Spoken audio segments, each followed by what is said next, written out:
everyone, welcome back to my channel. I am Vanshika and in this video I'll be sharing last 1.5 day revision strategy for September 25 students, and I will be sharing some tips. So make sure to watch this video till the end, and before starting the video make sure to like this video and subscribe to my channel. So now let's start.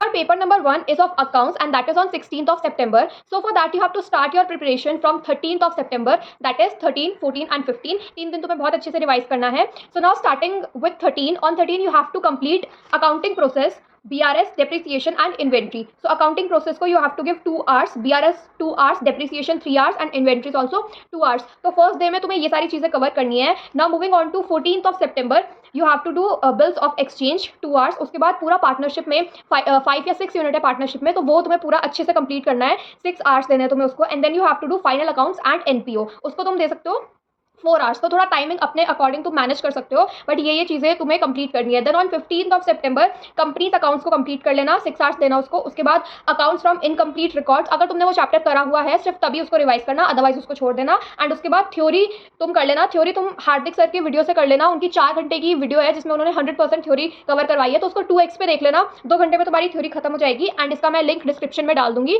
So final accounts का एक question आता ही आता है compulsory, and partnership का भी तुम्हें एक question 10 to 15 marks का कंपलसरी देखने को मिल जाएगा. एंड कंपनी अकाउंट्स का भी 15 मार्क्स तक का क्वेश्चन कंपलसरी देखने को मिल जाएगा. सो ये वो चैप्टर्स हैं जो तुम्हें बहुत अच्छे से और बहुत डेप्थ में जाके रिवाइज करना है. दैट इज वाई इनको टाइमिंग भी मैंने थोड़ी सी ज़्यादा दी है, अदरवाइज तुम अपने अकॉर्डिंग भी टाइमिंग मैनेज कर सकते हो. एंड 16 की मॉर्निंग को you just have to revise the concepts and सारे इंपॉर्टेंट एडजस्टमेंट्स तुमको देख के जाना है. एंड 16 की मॉर्निंग को वार्म अप सेशन जो होता है हार्दिक सर का, तुम वो भी अटेंड कर सकते हो, या फिर जिस भी टीचर से तुमने थ्रू आउट पढ़ा है उस टीचर का वार्म अप सेशन अटेंड कर लेना, सो दैट तुम्हारा माइंड रिलैक्स हो जाए और तुम थोड़ा काम फील करो. बिकॉज एग्जाम में तुम बिल्कुल भी पैनिक सिचुएशन में मत जाना कि अभी अभी सब रिवाइज करके गए हो और बिल्कुल मतलब ऐसा क्लटर हो रखा है तुम्हारा माइंड, तो पेपर भी तुम अच्छे से नहीं कर पाओगे. इसलिए बिल्कुल काम माइंड से पेपर देना. एंड 16 की मॉर्निंग को सिर्फ तुम्हें इंपॉर्टेंट एडजस्टमेंट्स जो तुमने बुक में मार्क कर रखी है सिर्फ वो रिवाइज करना एंड कॉन्सेप्ट्स अपने थोड़े बहुत रिवाइज कर लेना. That is it.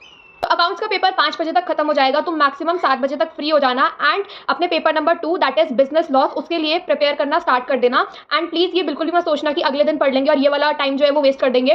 प्लीज़ अपना टाइम जो है वो यूटिलाइज करो. एंड 16 को तुम लोगों को सारे स्मॉल चैप्टर्स जो हैं वो कंप्लीट करने हैं, सो दैट 17 को तुम्हारे पास ज़्यादा टाइम हो और तुम बड़े चैप्टर्स पे ज़्यादा ध्यान दे पाओ. सो 16 को you have to complete companies act, Indian partnership act, negotiable instrument and Indian regulatory framework. So companies act को 2.5 आवर, इंडियन पार्टनरशिप एक्ट को 2.5 आवर, नेगोशिएबल इंस्ट्रूमेंट को 2 hours and Indian regulatory framework को 1 our. तो तुम्हें इतना देना है. Maximum 4 बजे तक तुम सो जाना. एंड 17 को तुम 9 बजे तक उठ जाना, लाइक 8-9 बजे तक, एंड 10 बजे से तुम पढ़ने बैठ जाना. ठीक है. उसके बाद तुम 17 को करोगे कॉन्ट्रैक्ट एक्ट, जो कि बहुत बड़ा है, 25 to 30 मार्क्स की उसकी वेटेज है. तो उसको बहुत अच्छे से करना, बहुत डेप्थ में पढ़ना एंड बहुत रिलैक्स होकर पढ़ना. तो 7 आवर्स तुम उसको देना. उसके बाद तुम करना सोगा, उसको देना 3 आवर्स. तो ये सब करके तुम मैक्सिमम 9 बजे तक, लाइक रात के 9 बजे तक फ्री हो जाओगे. नाउ अगर तुमने LLP लाइक पहले पढ़ रखा है तभी LLP पढ़ना, उसको तुम बाद में 2 आवर्स देना. और अगर तुमने LLP नहीं कर रखा है तो तुम 11 बजे से लेकर 2 बजे तक अपना एक प्रीवियस ईयर का क्वेश्चन पेपर, जैसे अभी मे अटेम्प्ट था तो मे अटेम्प्ट का क्वेश्चन पेपर सॉल्व करना,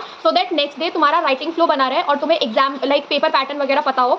तो इसीलिए एक मॉक टेस्ट पेपर या एक कोई भी क्वेश्चन पेपर लॉ में ज़रूर सॉल्व कर लेना. ठीक है. तो अगर तुमने LLP नहीं करी है तो तुम 11 से 12 बजे तक वो सॉल्व कर लेना. एंड अगर तुमने LLP करी है तो अपना थोड़ा सा उसको लाइक टाइम मैनेज कर लेना एंड उसको कंप्लीट करके ही सोना. उसके बाद 18 को मॉर्निंग में तुम लोगों को ज़्यादा नहीं पढ़ना है, ठीक है, क्योंकि तुम ऑलरेडी पढ़ चुके हो. सो बस तुम्हें 2-3 आवर्स मॉर्निंग में रिवाइज करना है एंड मैक्सिमम 12 बजे तक तुम फ्री हो जाना.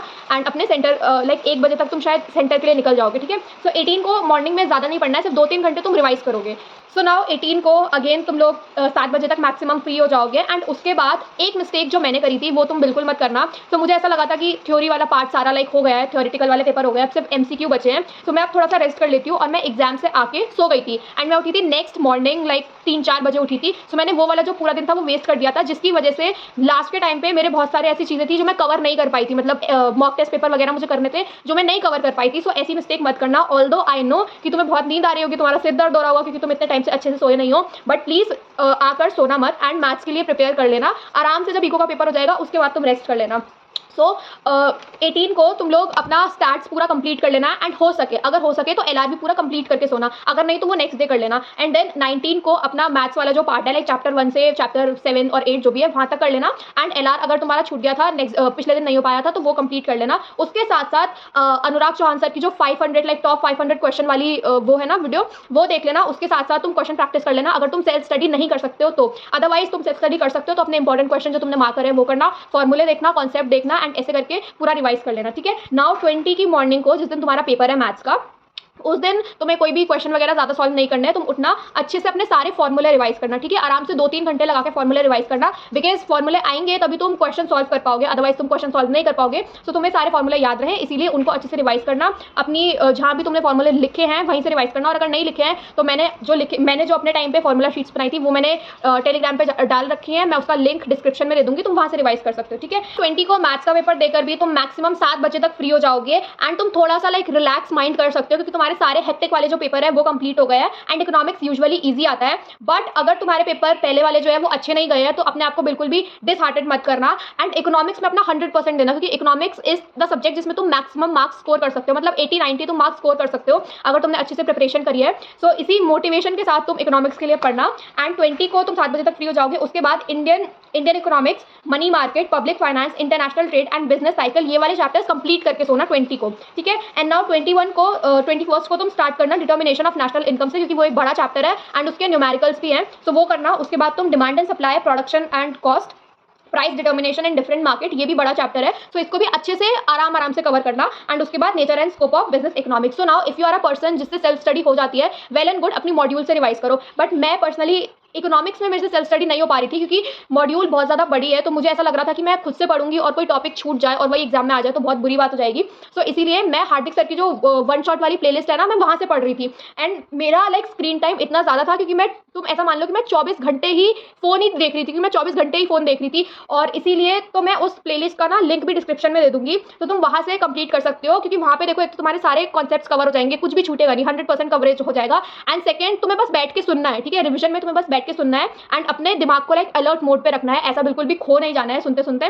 तो दैट इज वाई मेरा वो वे था रिवाइज करने का। अगर तुम्हें लाइक सेल्फ स्टडी नहीं हो रही है तभी ये वाला वे फॉलो करना, अदरवाइज अच्छे से अपनी सेल्फ स्टडी करो, कॉन्सेप्ट्स रिवाइज करो, कोई इंपॉर्टेंट क्वेश्चन मार्क कर रखे हैं सो वो कर लेना। तो नाउ 22 को तुम्हारा लास्ट एग्जाम है, तुम्हारा मूड बहुत अच्छा होगा। मॉर्निंग में तुम लोग बस जो तुमने नाम वगैरह वाली जो लिस्ट बनाने को मैंने बोला था वो बना रखी है, तो उसे रिवाइज करना। ईयर वाली जो लिस्ट बना रखी है जिसमें तुमने सारे ईयर्स वगैरह लिखे होंगे वो रिवाइज करना। कोई ऐसा टॉपिक है जो तुम बार बार भूल रहे थे तो वो वाले रिकॉल कर लेना, बस उतना इनफ होगा। एंड 22 को अपना बेस्ट एग्जाम लिख के आना, मतलब बेस्ट पेपर दे के आना एंड वापस आके अपना आराम से चिल करना, ठीक है। नाउ माय पर्सनल टिप्स जो कि मैं फॉलो करती हूँ हमेशा एग्जाम देने से पहले। Number 1, positive mindset. पेपर में पॉजिटिव माइंडसेट के साथ जाना।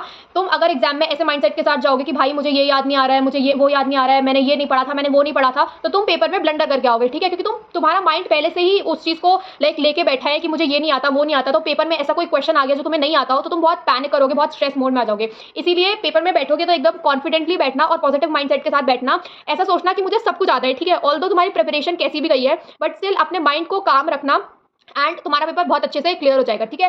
एंड 2 लाइन जो मैंने किसी रील पे देखी थी, या तो आई डोंट रिमेंबर, बट वो 2 लाइनें तुम पेपर में जब बैठोगे और तुम्हारा लाइक तुम्हें question paper and answer sheet मिलने वाली होगी, उससे पहले तुम अपने आप से बोलना, दैट इज मुझे सब कुछ आता है और जो मुझे नहीं आता वो यहाँ पे किसी को भी नहीं आता। एंड सेकंड, मैं अपनी लाइफ का बेस्ट पेपर लिखने वाली हूँ आज, या लिखने वाला हूँ, ठीक है।